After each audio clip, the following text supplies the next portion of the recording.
Hi, I'm Sai. And I'm Subhash, and this is the second episode of our podcast. Yeah, and quick disclaimer. Not disclaimer, but whatever. In our bio right now, we created a Twitch, so please do check that out. We're gonna be streaming here and there, and we look forward to seeing you there. Yeah, this episode is going to be correlating with our next episode, which hopefully should be releasing sometime later today. So these two episodes are going to be talking about the film genre, and then our next episode is going to be about TV shows. And Sai, what's your favorite genre of film? Oh, genre of film in general. I mean, I think we both share this, but like absolutely horror.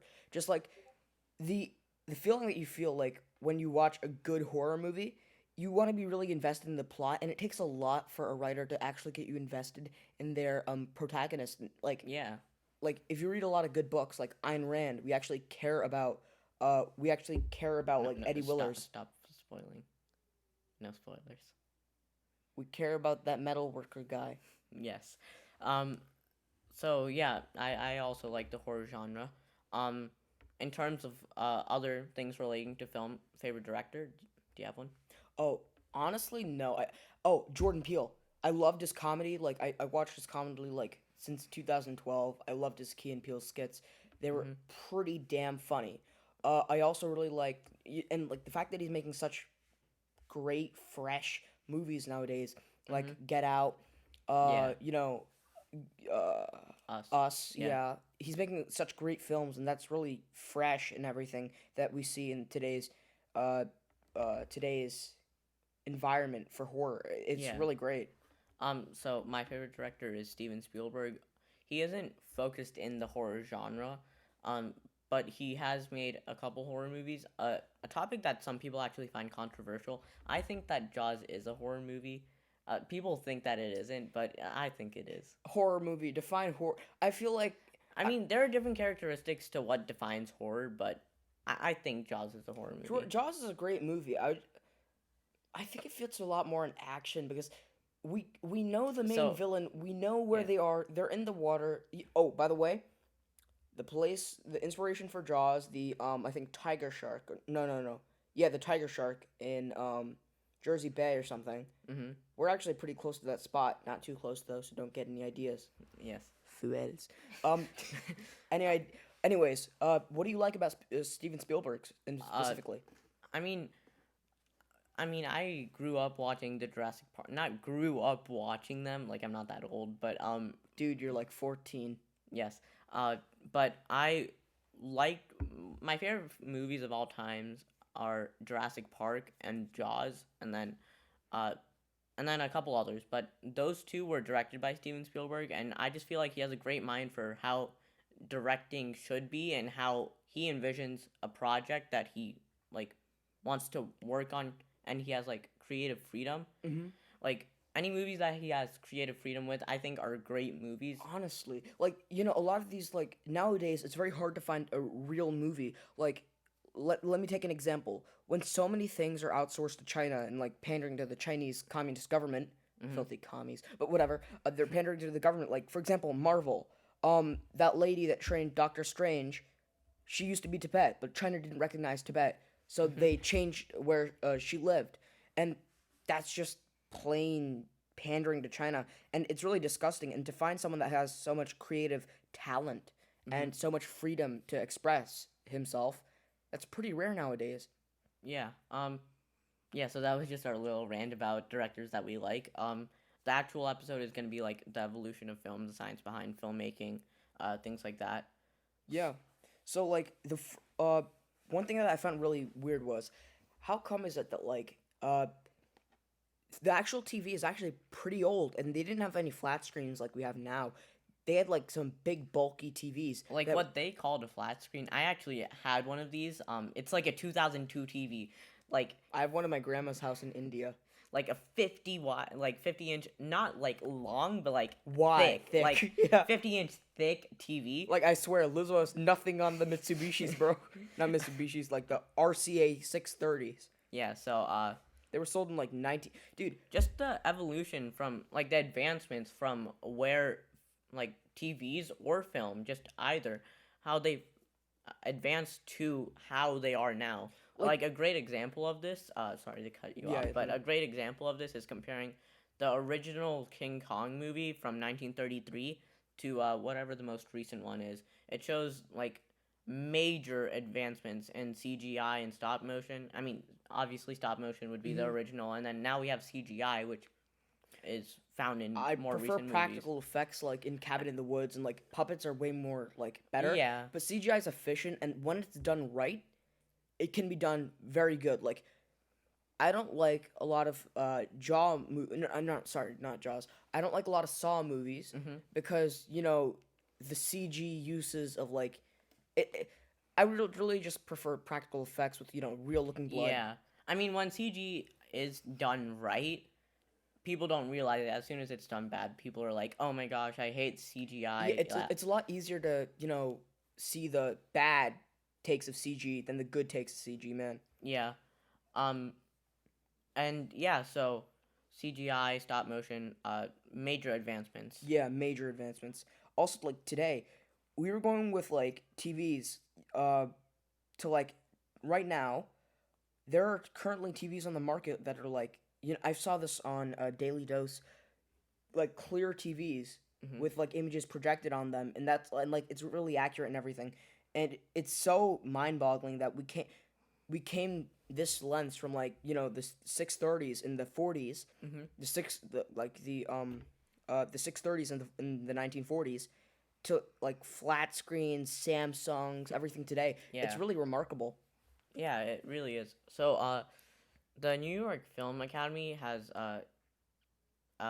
this great article on the advancements in film. Uh, they cite this one guy, James Cutting, he's a psychologist at Cornell, and he studies perceptual and cognitive processing and examines the brain's processes in relation to film components and film components Components. being editing, frame rates, projection, scene, and narrative structure. Yeah. So Basically an all around like TV guy. yeah, so he is a psychologist. He examines all of those different structures, and um, when you actually look at each of these different parts of a film, and you examine what it was, let's say, for example, like I said before, King Kong 1933 original. Yeah. You take all of these components, examine that movie, how it was when it was filmed. Yeah, it was great for the time, but when you compare it to, like I said, the most recent one, Hmm. and you take all of these components, Yeah. uh, you could see major advancements. Yeah. Honestly, again, I'm gonna say this again. Mm-hmm. It's really remarkable how far we've gone in, and like even the writing, like literary structure overall, has saw some like major advancements. Like, for example, like the generics. I'm a big fan of slashers and everything. Mm-hmm. Like Friday the 13th. That's amazing. I loved it. The original. Yeah. Not the damn 3D one that you made me watch. You made me buy actually. I still resent you for that. Um. But we're getting off task. Anyways, I find it amazing that like from I thought like at a certain point, if I was alive then I would think that like there's no way that it can just be these generic slashers. We need something fresh, and like right now we're having such great innovation like with Mhm. uh not the the one Bird Box ripped off. Oh, uh A Quiet Place. A Quiet Place, yeah. Like that's so good. It's actually amazing. I don't know. I just love the premise and everything. It's nothing new, but like the way that they did it was innovative. Like Mm-hmm.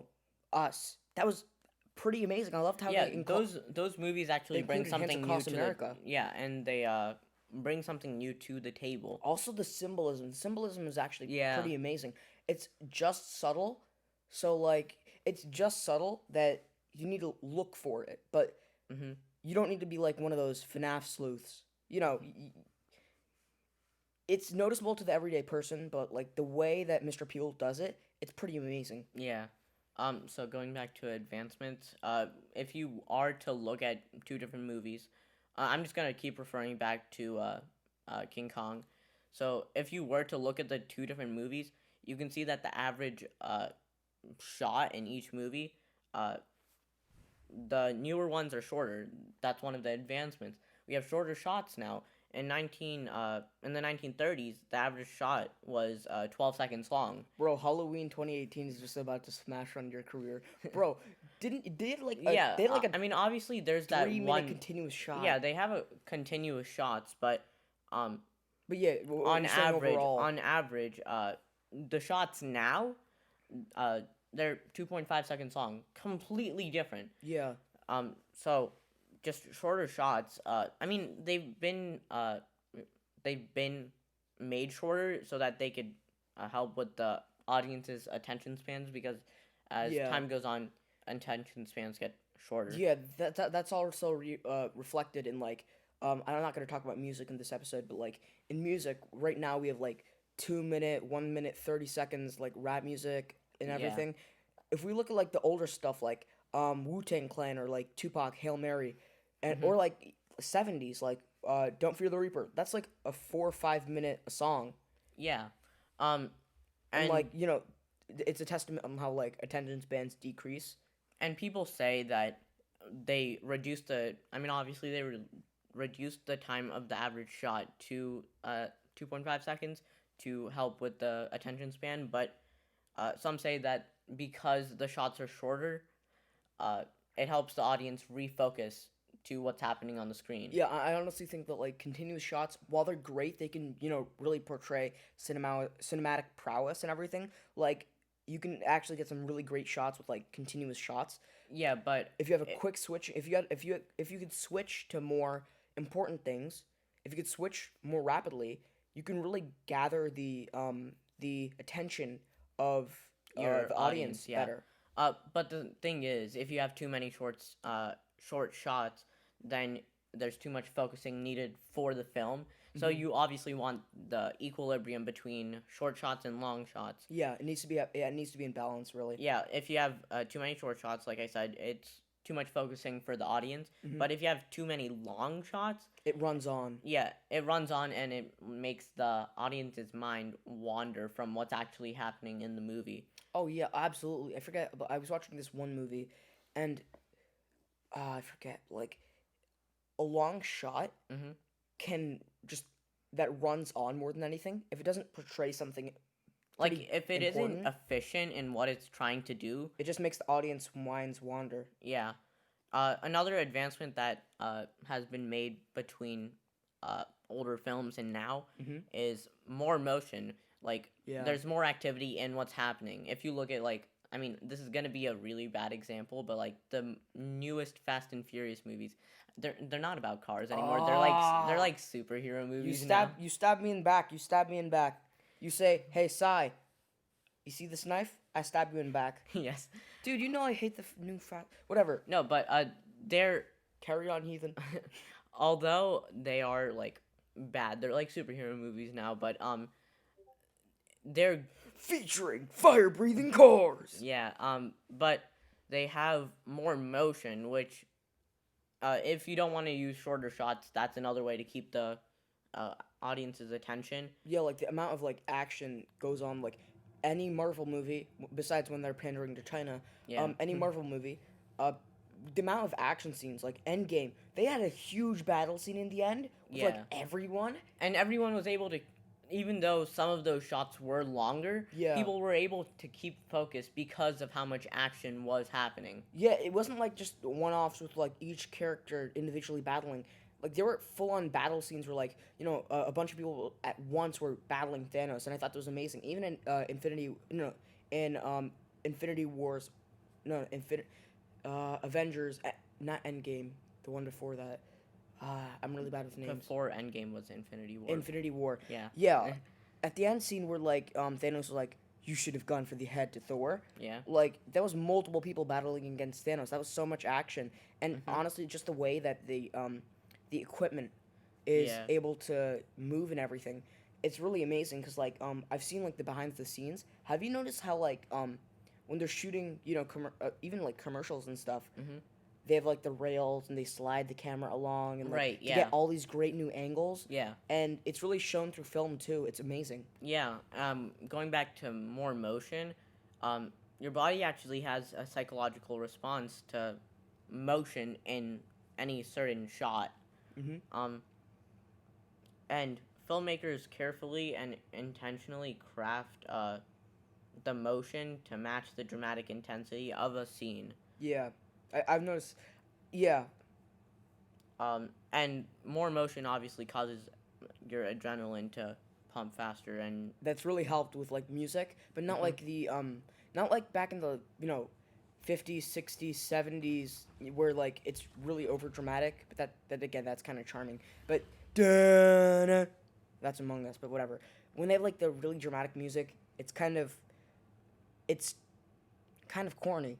But like now yeah, it's so subtle and everything, just things that people do to, make you feel what the main character is feeling, and especially horror is pretty amazing. yeah, yeah. So You want a movie that'll make people on the edge of their seats and say, "Don't go around that corner. Don't go around that corner." Not like, "Hey, whatever. You die, you die. You shouldn't have been out late drinking in a fucking barn." yeah, so those were many of the advancements in film. There are others. For example, there's a difference between like the lighting before and after. Uh, Hmm. like there's if you want less light, you have a more naturalistic effect. Yeah, and like light has been used in a lot of positive ways throughout movies. Like for example, the absence of light, like for example in The Witch, or The Vavitch, uh, the amount of, like they were supposed to be a Puritan family in like New Hampshire or something. Hmm. The way lighting was used, it was very drab. It wasn't very bright. It was like very gloomy, and Yeah, that was used to portray the story that they're a small Puritan family, and it was pretty powerful, and yeah, it helped me believe that they were really in the they were really in olden times. right, yeah. And then so that was the evolution of filmmaking. You have any last comments on the evolution? Ooh, um, I honestly feel like I predict.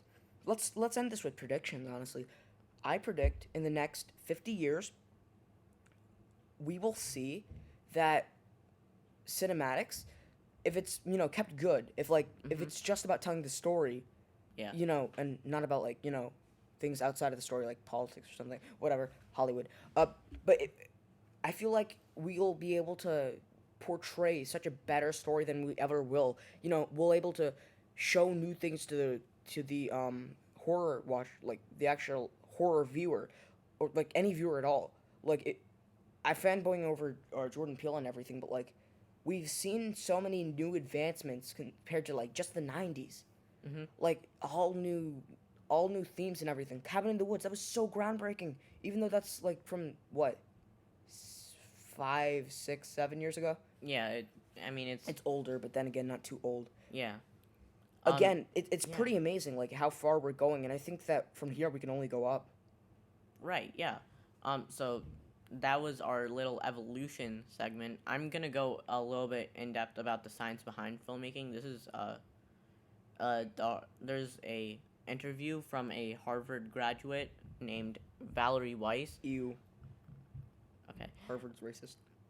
So there's an interview from her, and I'm just gonna be Okay. talking about that. She's actually a director now, and she uses a lot of the science. Like she originally wanted to become a doctor, but uh, towards the end of her, uh, Her Asian parents were like, "Oh, school's so expensive. no, she wasn't You Asian. become She was drug white. dealer." Oh, okay. Wait, what? What? What? Okay, so No, become drug dealer. so she wanted to be a doctor, but towards the end of her uh, educational career, she changed towards film, the Yeah. like film aspect, Mhm. and uh, these are just some aspects of uh, the science behind filmmaking that she uses in her film. And I'm just gonna be reading off some of the parts that uh, I'm gonna be reading off some of the parts of the interview that I found interesting. Okay. So one of the questions was, how did you become involved in filmmaking? And she was asked to direct the second play. Sorry, she was asked to direct a play in her second year at Harvard. Mm-hmm. And at that time, it was only mini DV cameras and rudimentary computer editing stuff. Yeah, it wasn't the top of the tier stuff that we have now. Yeah, it wasn't like having a 500-ton camera. They were on Windows Vista when we were already on like Windows 11 and a half. Yes. So yeah, there wasn't much that she was able to do. She didn't have the freedom that most directors have now. I mean, not most directors, but she didn't have the Yeah. freedom that directors have now. Most companies have sold their soul to China. Yeah. I'm not gonna lie though. And she knew that the digital revolution, as she called it, would make way for indie filmmakers, and it did. She predicted properly, which I think is great. It's great that smaller directors, smaller people in the film industry are getting a chance to do what they want Yeah. because of the digital revolution, as she put it. Yeah. I honestly agree with you. I just feel like it'll be so much better once we completely like. I want something where like creators can be free to make their own work, to make their own craft, to perfect it. I wish that like external influence be damned. You know what the public wants be damned. I mean, the public should have a say in things, but that should be like. I'm saying stop selling your soul to China, make something good. Right. So she originally didn't want to direct the play, but she only agreed if she could get a camera, a computer, and the computer software. Obviously, she didn't have the actual stuff that we would have now. Like, she only had the mini DV camera, the rudimentary computer editing Then again, software. a testament to like you could do great stuff with like not so great equipment would be like basically just Blumhouse. Right, yeah. And that's what got her into film. And Really? yeah, and when she was directing the play, she got to recruit great filmmakers, and she I don't know if this was during the time of her filming the play, or sorry, directing the play, or if this was afterwards when she had the passion for film, but she got to hold seminars, and they had an annual film festival. Wow. And yeah, she film sort of turned her direction of life, and that could show how great of a way film can affect someone. Yeah. I'm not saying that it's the best form of art or anything. I'm just saying that Art is subjective. yeah. I mean, I'm just saying that art can help someone have a different view in life. Absolutely. Like art can really change people. I mean, Ayn Rand.